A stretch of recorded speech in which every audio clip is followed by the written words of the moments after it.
Good morning, friends. It's Heather at Bush Poppy Farm. It's very bright. It's 10:30 in the morning, but the sun is so low on the horizon now that it's kind of always in my eyes. So welcome back to the farm. I'm going to be doing some weeding today, but that's not exciting, so I won't even bother filming that.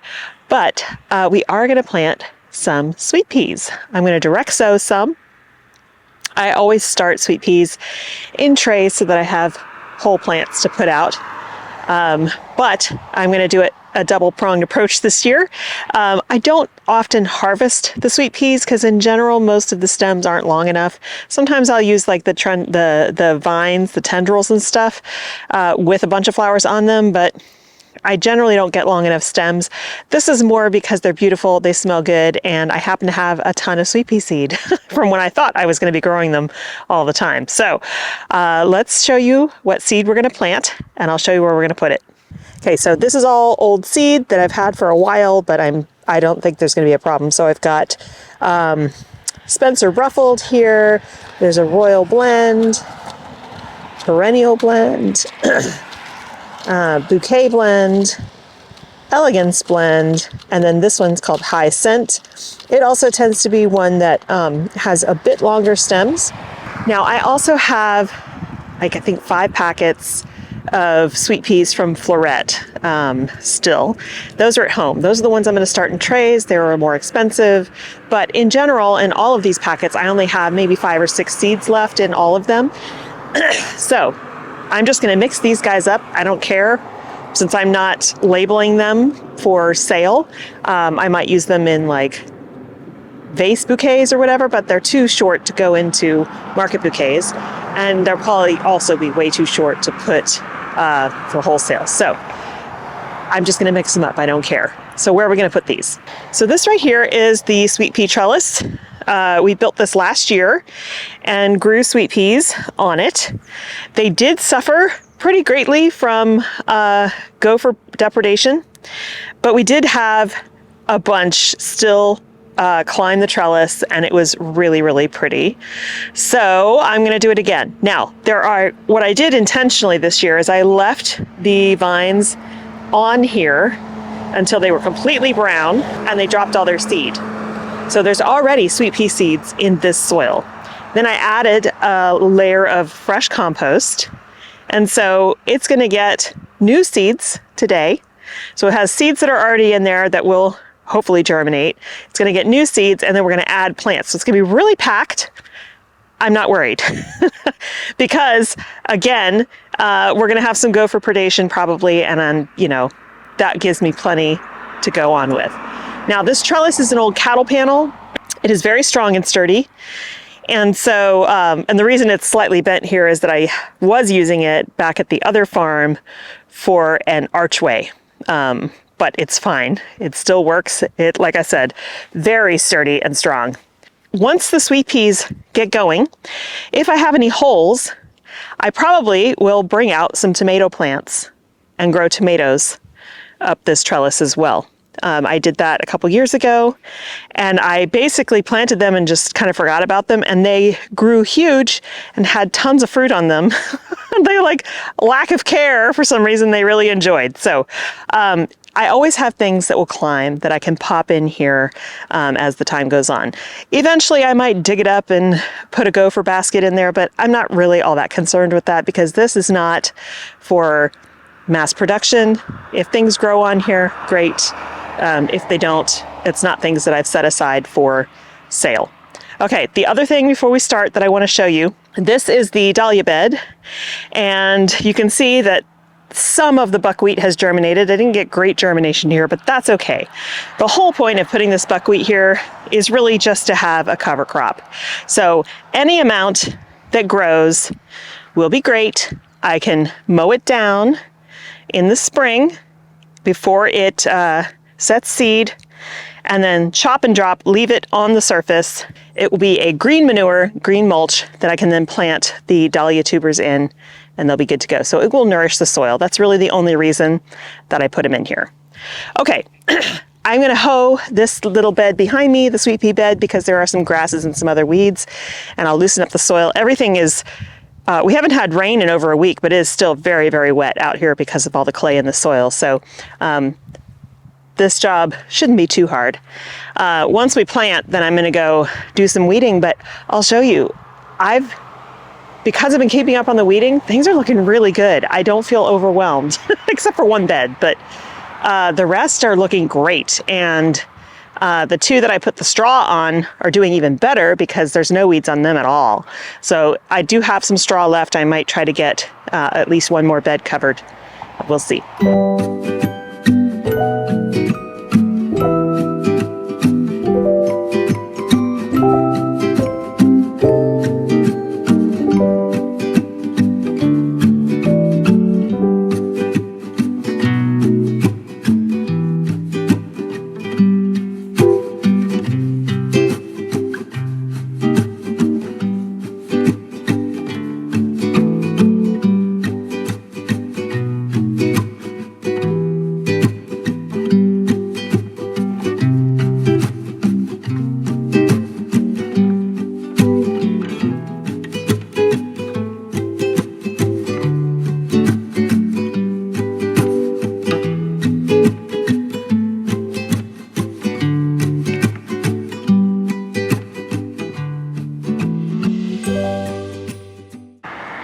So I'm really happy at how few weeds are in here.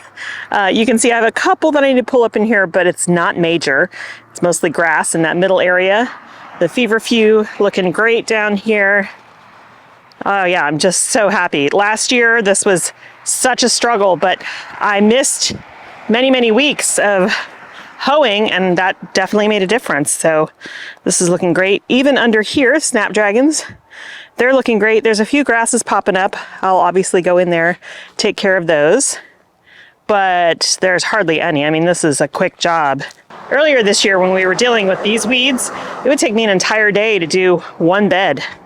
And I had to do it by hand because there was so much grass that the hoe just kind of laid them down instead of clipping it off at the base. So yeah, it really stunk. This is the only bed that I'm gonna have to do a little bit more work on, but as you can see, it's looking great. This is all Orlea.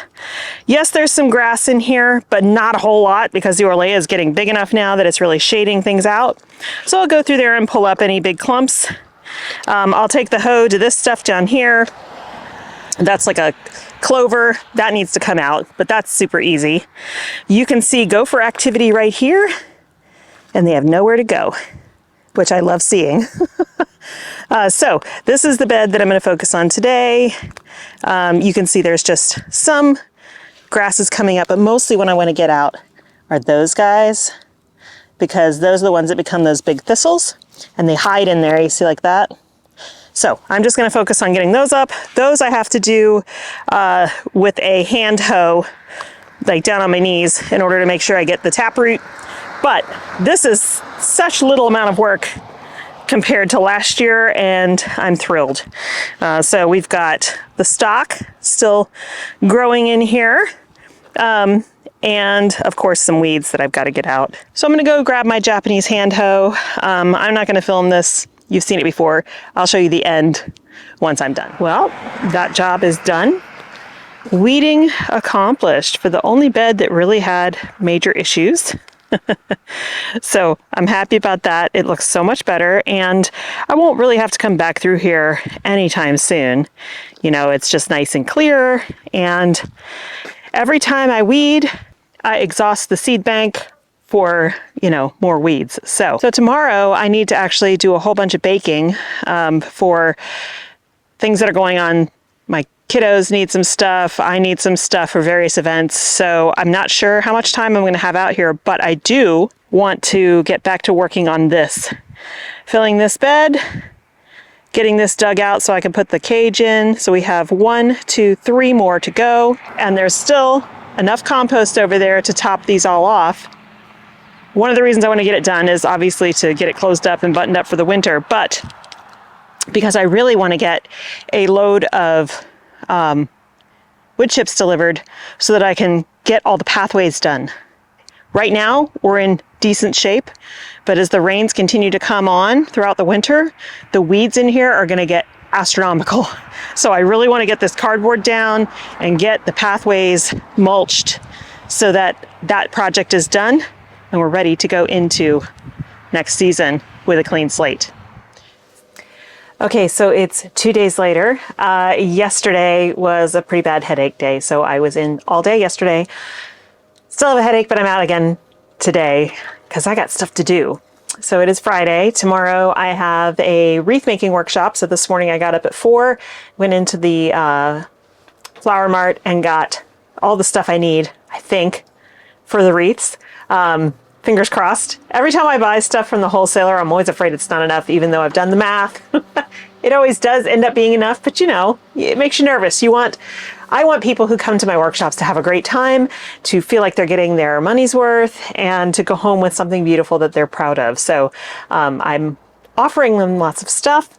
I just hope it's enough. Yesterday, I got a shipment from Mountain Crest Gardens. I went ahead, they were having a sale, like most people do over the holidays, and I got some more succulents. So there are still plenty that I have over here that I got last year, but a lot of them are a lot bigger now. I have designs on them where I'm going to put them, but I couldn't resist. So I got some succulents. I want to share those with you now. They're either tagged, which is nice, or they have these labels and they tell you what they are. So we will go over those and I will share with you what I got. So first let me show you the packaging. Okay, now I've already taken off all of the, most of the packing peanuts, and then there was these shreds that cover the tops of the plants. So they're in great shape. You can see there's hardly any soil. So this is a special box we'll open, but I got 2 of these 4-packs here. Let me get this one out. Oh, they're so soft and perfectly succulent.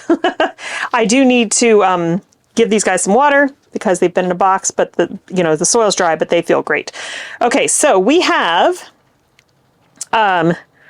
Silver Sedum. This is Sempervivum Irene, Sempervivum Limbo, and Sempervivum Dame Arsac. Now they're all hardy down to -20 degrees and -30 degrees Fahrenheit. That's crazy.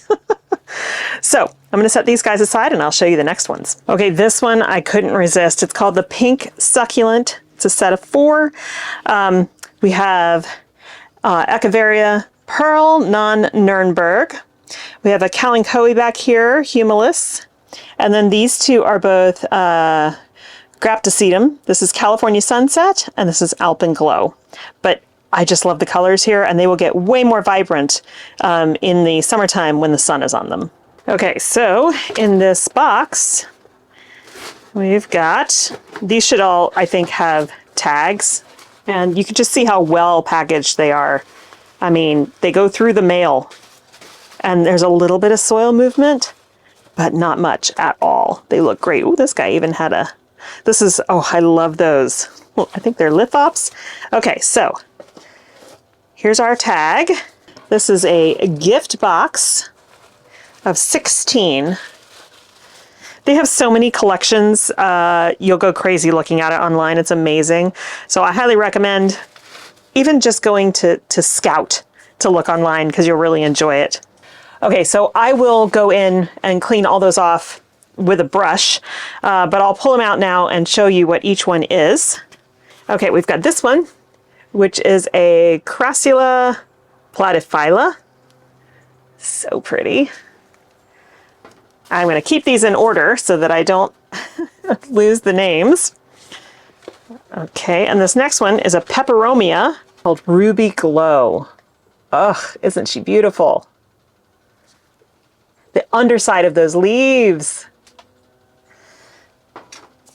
Okay, the third one is another Crassula. This one's called Springtime. Very cute. Then we have a Setivaria called Letitia. So pretty. Okay, number 5. We've actually seen this one already. This is another Kalanchoe. The same as in that pink one. This is Kalanchoe humilis. Now we have an Aeonium. Black rose. These guys do so well for me. And in fact, I have a bunch of aeoniums right now that have really gotten really tall, and I need to cut them back and re-stick them in the soil so they can keep getting tall for me. Okay, now we have Graptosedum. This is California Sunset again. We saw this one in the pink collection. And number 8, Othona. This one's called Ruby Necklace. And look, it's got a little flower on it. One of the things I love about growing succulents is that they do produce flowers. A lot of them do. And what we found is that the hummingbirds absolutely love those flowers. A lot of the flowers are tubular, and sometimes the hummingbirds don't even pay any attention to us. We might be sitting within feet, 2 or 3 feet of a container of succulents that are blooming, and the hummingbirds will come right up and sip nectar. It's really magical. Okay, our next one. This is a crassula. This is variegated string of buttons, which is interesting. I don't really see the button part, but I do see the variegation. We've got sedum, coppertone stone crop. It's a pretty guy. Sedivaria blue, elf. I love the ones with the bluish silver colors. Then we have Graptovaria opalina. Look at that beautiful one. Okay, just a few left. This is one of my favorites. They're so fun. This is Fenestraria baby toes. I always think of them as lithops, like the living rocks, but this is not. It's a different genus. Okay.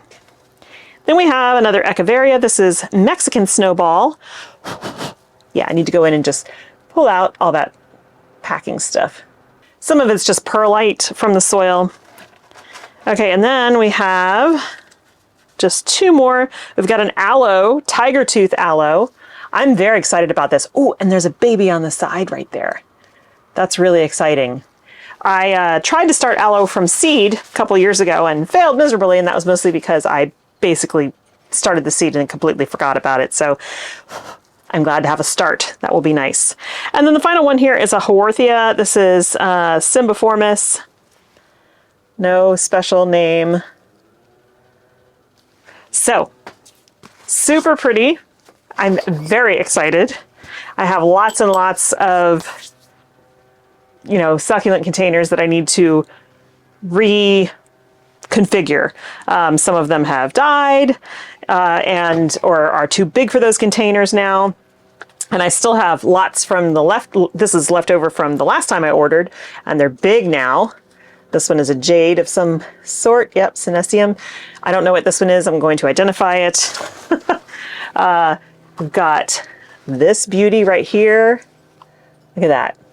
Now, these also I got from the same place, and they did come with a legend, a map, and of course I probably forgot it, lost it somewhere. So look at this guy. This was was the bloom stock from this year, but obviously it's no longer blooming, so that'll come off when I go to replant. We've got this one, which is really cool, Gasteria Chizode. Look at that. They're like fat, glaucous, and there's a couple babies off the sides too. Really cool. And so you can tell I still have a lot. This is a crassula, quite a few. So it's hard for me sometimes to tell the difference. So this one, this is another crassula. And the reason it's in the pot like that is it apparently had fallen over at some point and started growing towards the sun. So it's it's tipped, but there's also a lot of aerial roots in here. So basically what I'll do is I'll just cut off segments, let those heal over, and then I'll have a bunch of individual plants out of this guy. Okay, so here's another aloe, and this is embarrassing. Shows you how poorly I took care of these this year. I got these, I think, in January, and intended fully on planting them up and never did. There are 3 plants in here. This is an aloe called Crosby's Prolific. Gorgeous. But look, roots growing out the bottom. I really need to pot these up. So this is one of the projects for this coming week, is to get all of these guys potted up. No longer letting them, you know, be miserable in their pots. What do we have here? We have another crassula. This one's called Tonelli, and look, see how beautiful? Still blooming, even though it's been not very well cared for. This one is a Haworthia. Again, it also had blooms, and you can see there's a lot of damage on this one. What happened was I had these trays outside of the greenhouse on the pool deck where they were getting plenty of sun, and I would water them enough to keep them going. But the squirrels were having a field day. You wouldn't think the squirrels would be interested in this, but they were just tearing the pots apart and everything, and so they did take some damage that way. But it'll still be fine. It's still very succulent, very full of water. This guy with no tag, look, it's just overflowing the pot. So I can't wait to start working on this project because there's so many fun things to choose from. No tag on this guy either, but look how gorgeous. And again, I've grown a lot since I got them because all of these were the smaller size to go in the mail. This one is a Gasteria. It's called Bicolor. You know, it's taken some beating, but it's still there. So we have loads of succulents to work with and a lot to fix up. I even have some big succulent pots like this one over here that actually never even ended up getting out of the greenhouse this year. It's very heavy. I can't lift it myself. And you can see they're very happy. They stayed in the greenhouse all year, but I need to clean them up. I want to put something else here. Probably something here, maybe cut some of these off to get a few extras. And then maybe trim this back. I don't know. I want it to get a little bit bushier. I think there's space back there to put another one. So that's going to be one of the projects. And then we've got all of these over here, and you can see this has rotted out. I'm going to pull that out. This is my least favorite pot to deal with because it's all pokey stuff. Yeah, cactuses are awesome. They're beautiful, but I'm terrible at dealing with them. There's one down in there. So I am going to, even with heavy duty gloves, I still struggle. So I'm going to, clean this out, fix it up. Same with this. There's some, plenty of stuff in here. These are all gorgeous, but this has rotted out on the sides. I'm just going to pull this one out since I have plenty to replace it with. Back here, we've got similar, you can see all the bloom stalks. So they just all need to be cleaned up. I'll take all the rocks off and add fresh soil where needed and replace some plants where needed. We've got a whole bunch up here as well. So, oh, and another one. So it's a big project, but it's a fun project. And I probably will end up getting more pots to make more succulent gardens. So that is coming next week. Also coming next week, we are going to transplant these hydrangeas. There's one right there, and there's one right there. We're going to go ahead and transplant those into the landscape and completely redo these pots. I'm going to pull them apart, redo the leveling, because you can see rodents have dug under the greenhouse in places, and so it's made the pots unlevel. So we'll really do a major job of cleaning here. And I already have some plants in the greenhouse here that I'm going to use for this project, but I do need to get something tall for the big ones, for the big pots. So that will also be next week. And then in the interim, we'll also be going out to the farm to continue digging, getting those beds ready. But the farm's looking great. The weeds are really down. I just did that bed the other day that you saw at the beginning of this video. Everything's under control and it feels amazing. Last year at this time, I was really struggling with the gophers and the rats and the weeds, and it's just looking really good and I feel good. It feels positive. It feels exciting. So I almost forgot to show you what I've got for the wreath workshop. So yesterday I dried a bunch of oranges. We've got some blood oranges here and regular navel oranges. There's lots there for folks to use if they want. Here are our wreath forms. They are 18 inches, so they're bigger than last year. I've got the beginnings of my ribbon stash here. I've actually got quite a few different styles of ribbon, but they're all still packed away. Got to get those out. Here's a few. I have a whole bucket of these. This is the floral wire that we're going to use to wrap the greens around the wreath forms. And then we have, this is all redwood. You can see some of them have the little pine cones on them. These are actually the beginnings of more leaf tips. And then we've got a stack of noble fir here. These are tallow berries. I tried these for the first time last year and they were a big success. They're really pretty, very interesting looking, but people really enjoyed them. And then this is a California native. It is toyon. People have these as a hedge here. So it's got some really gorgeous berries on them. We've got some junipers here. Look at these pine cones, teeny tiny. Then we've got some seeded eucalyptus and some ilex berries. So I'm hoping that all of that will be enough for people to make wreaths that they are happy with. Like I said, every time I get this stuff, I'm always anxious that it's not enough. However, in any one of these individual bunches, you're usually not using the entire branch because it's too big for a wreath. So you're cutting off bits and pieces and using them. So it tends to go a lot further, but it still makes me anxious. There's 12 people coming tomorrow, but there should be plenty, at least I hope. I might still come out and cut some Nandina. I don't know, we'll see. But in the meantime, this is what we've got. And I'm hoping that everything will go well tomorrow.